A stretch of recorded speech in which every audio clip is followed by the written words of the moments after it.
como enfrentar as preocupações e as angústias e os problemas que caracterizam nossos dias. Dentre os personagens bíblicos de destaque por sua obediência, fidelidade e fé em Deus, houve os que padeceram profunda angústia e apreensão. Elias, ao confrontar os profetas de Baal, na ocasião em que fugiu para o deserto, sentiu desespero, o que nos mostra que até mesmo grandes homens de fé passaram por amargas fases de dificuldades, sendo socorridos por Deus em seus momentos de fragilidade, diante dos gigantes à sua frente. Não somente Elias, outros grandes homens de Deus na Bíblia, como Jó, Davi e Moisés, caminharam pelo vale da aflição esmagadora, mas sob a proteção de Deus, que é fiel, venceram tais obstáculos. Sobre Elias, em 1 Reis, capítulo 19, versículos 1 a 18, lemos: E Acabe fez saber a Jezabel tudo quanto Elias havia feito, e como totalmente mataram todos os profetas à espada. Então Jezabel mandou um mensageiro a Elias a dizer-lhe: Assim me façamos deuses e um outro tanto, se der certo amanhã a estas horas não puser a tua vida como a de um deles. O que, vendo ele, se levantou e, para escapar com vida, se foi, e chegando a Berseba, que é de Judá, deixou ali o seu servo. Ele, porém, foi ao deserto, caminho de um dia, e foi sentar-se debaixo de um zimbro, e pediu para si a morte, e disse: Já basta, ó Senhor, toma agora minha vida, pois não sou melhor do que meus pais. E deitou-se e dormiu debaixo do zimbro, e eis que então um anjo tocou e lhe disse: Levanta-te, come. E olhou, e eis que na cabeceira estava um pão cozido sobre as brasas e uma botija de água. Comeu e bebeu e tornou a deitar-se. E o anjo do Senhor tornou segunda vez e o tocou e disse: Levanta-te e come, porque te será muito longo o caminho. Levantou-se, pois, e comeu e bebeu, e com a força daquela comida, caminhou 40 dias e 40 noites até Horebe, o monte de Deus. E ali entrou numa caverna e passou ali a noite. E eis que a palavra do Senhor veio a ele e lhe disse: Que fazes aqui, Elias? E ele disse: Tenho sido muito zeloso pelo Senhor Deus dos exércitos, porque os filhos de Israel deixaram a tua aliança, derrubaram os teus altares e mataram os teus profetas à espada, e só eu que fiquei, e buscam a minha vida para me atirarem. E Deus lhe disse: Sai para fora e põe-te neste monte perante o Senhor. E eis que passava o Senhor, como também um grande e forte vento, que fendia os montes e quebrava as pedras diante do Senhor. Porém, o Senhor não estava no vento. E depois do vento, um terremoto. Também o Senhor não estava no terremoto. E depois do terremoto, um fogo. Porém, também o Senhor não estava no fogo. E depois do fogo, uma voz mansa e delicada. E sucedeu que, ouvindo Elias, envolveu o seu rosto na sua capa e saiu para fora, e pôs-se à entrada da caverna. E eis que veio a ele a voz que diz: Que fazes aqui, Elias? E ele disse: Eu tenho sido um extremo zeloso pelo Senhor Deus dos exércitos, porque os filhos de Israel deixaram a tua aliança, derrubaram os teus altares e mataram os teus profetas à espada, e só eu fiquei, e buscam a minha vida para me atirarem. E o Senhor lhe disse: Vai, volta pelo caminho para o deserto de Damasco, e chegando lá, unge a Azael, rei sobre a Síria. Também a Jeú, filho de Ninsi, ungirás rei de Israel. E também a Eliseu, filho de Safate, de Abel-Meolá, unirás profeta em teu lugar. E há de ser que o que escapar da espada de Azael, matá-lo-á Jeú, e o que escapar da espada de Jeú, matá-lo-á Eliseu. Também deixei ficar em Israel 7.000, todos os joelhos que não se dobraram a Baal, e toda a boca que não o beijou. Esse texto mostra o profundo desânimo do profeta Elias, depois da sua vitória sobre os profetas de Baal. Quando ameaçado por Jezabel, Elias foge para o deserto, pede para morrer, mas Deus o sustenta com alimento e um anjo, e Elias é levado ao monte Horebe, ou seja, o monte Sinai, onde Deus se manifesta, mas não no vento, não no terremoto, nem no fogo, porém em um murmurar manso e suave.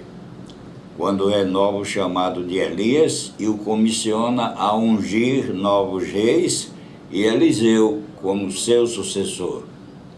Elias havia alcançado uma grande vitória sobre os profetas de Baal no Monte Carmelo e por isso foi ameaçado de morte pela rainha Jezabel, o que o levou ao desespero e fugiu para Berseba e em seguida para o deserto.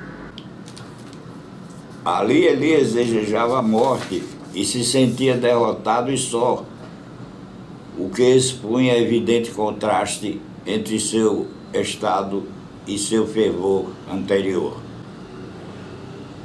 Deus, que é fiel, envia um anjo e o acorda, provendo-lhe pão e água, o que restabelece suas forças e lhe dá condições de fazer uma jornada de 40 dias até o Monte Horebe, o mesmo onde também esteve Moisés quando Deus falou com ele.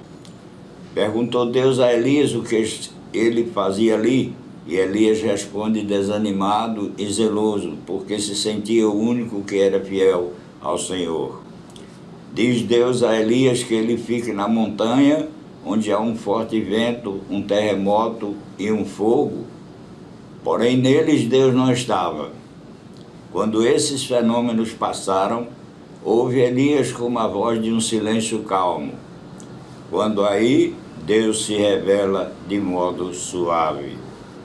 Deus reafirma seu propósito e diz a Elias que há outros que não dobraram seus joelhos a Baal, e dá instruções a Elias para ungir Azael, rei da Síria, Jeú, rei de Israel, e Eliseu como seu sucessor, mostrando que o ministério não parou e não depende apenas de Elias. Podemos aprender nesse texto que Deus cuida dos seus, mesmo e principalmente nos momentos mais difíceis, onde mais frágeis eles se sentem, e os sustenta e restaura, demonstrando quão grande é sua fidelidade para com os que lhes são fiéis. Deus nos dá novas forças, capacitando-nos a continuar vencendo os obstáculos que se interpõem em nosso caminho por este vale, sustentados pela sua poderosa mão. Deus demonstra que é soberano e que age com insuperável poder e se revela de forma sutil como a brisa, nem sempre com trovões, relâmpagos e fogo, como diante do povo judeu no Sinai. Nos momentos em que nos sentimos mais frágeis, mais vulneráveis, mais desanimados, incapazes de suportar as intempéries que se abatem sobre nós, quando estamos diante de gigantes que se interpõem em nosso caminho, é nesses momentos que Ele, na pessoa de Jesus Cristo, nos leva em seus braços.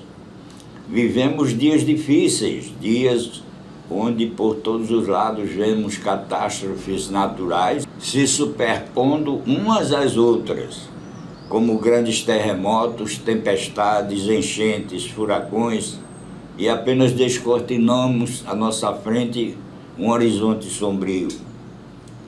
Os sinais sobre os quais nos falou nosso Salvador, como os descritos no capítulo 24 do Evangelho de Mateus e em Lucas, capítulo 21, versículos 25 a 28, indicando a iminência da sua segunda vinda, nós os vemos como o mar encapelado à nossa volta, porém, sabendo que estamos em meio à guerra espiritual, rasgando nosso coração diante do nosso Criador, mantendo o foco em seu Filho unigênito que veio em carne para assumir nosso lugar, fazendo-se maldição por nós, ao deixar-se pendurar-se no madeiro e nos comprando para si, ao pagar o débito, que para nós é impagável, pois a soberana lei de Deus exige o derramamento de sangue inocente, imaculado, para lavar a culpa do pecado, estamos seguros.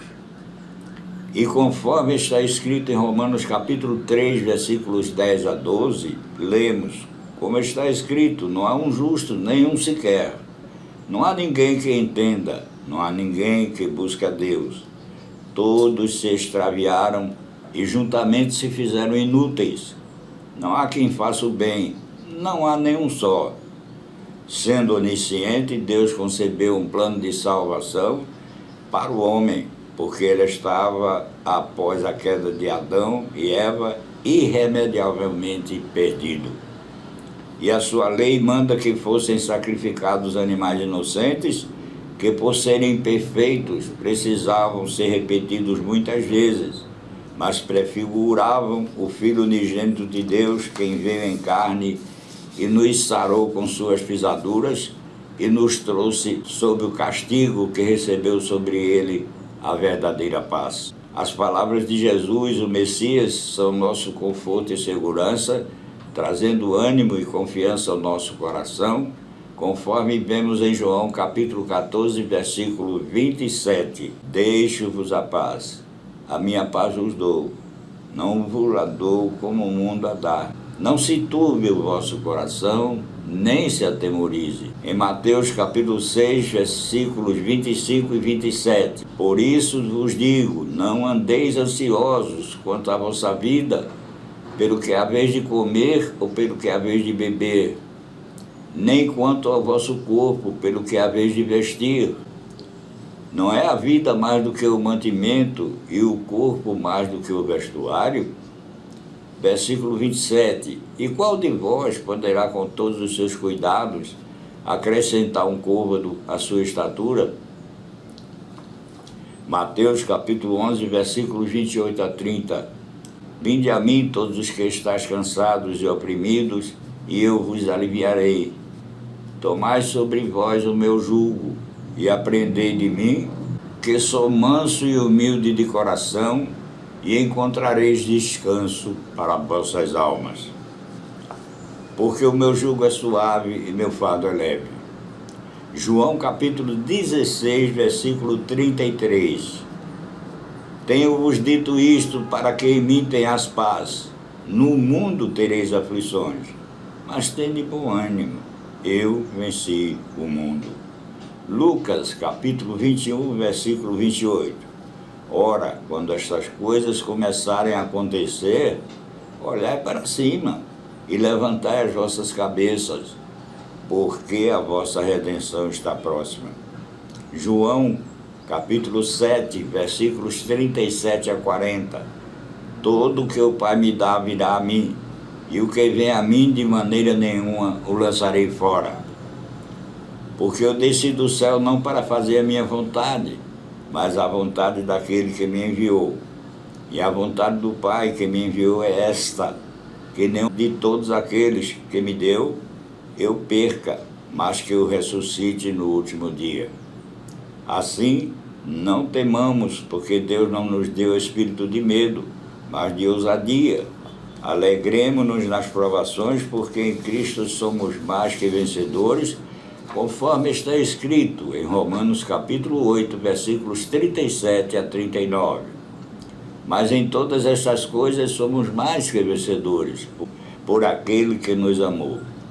Porque estou certo de que nem a morte, nem a vida, nem os anjos, nem os principados, nem as potestades, nem o presente, nem o porvir, nem a altura, nem a profundidade, nem alguma outra criatura nos poderá separar do amor de Deus, que está em Cristo Jesus, nosso Senhor.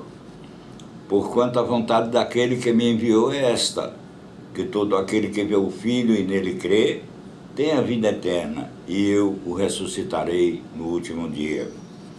Tome posse dessas palavras e não se deixe abater pelos gigantes que se interpõem em seu caminho, e apenas use as armas espirituais que Deus nos deu, como sua armadura, o capacete da salvação, a couraça da justiça, o cinto da verdade, a preparação do evangelho da paz, calçando nossos pés, o escudo da fé com o qual podemos apagar todos os dados inflamados do maligno, e a lâmina afiada de 2 gumes que separa juntas e medulas, alma e espírito, a santa palavra de Deus, com jejum, oração, vigilância e obediência aos mandamentos do Senhor, aquele que é a única porta para a nossa eterna morada em sua companhia.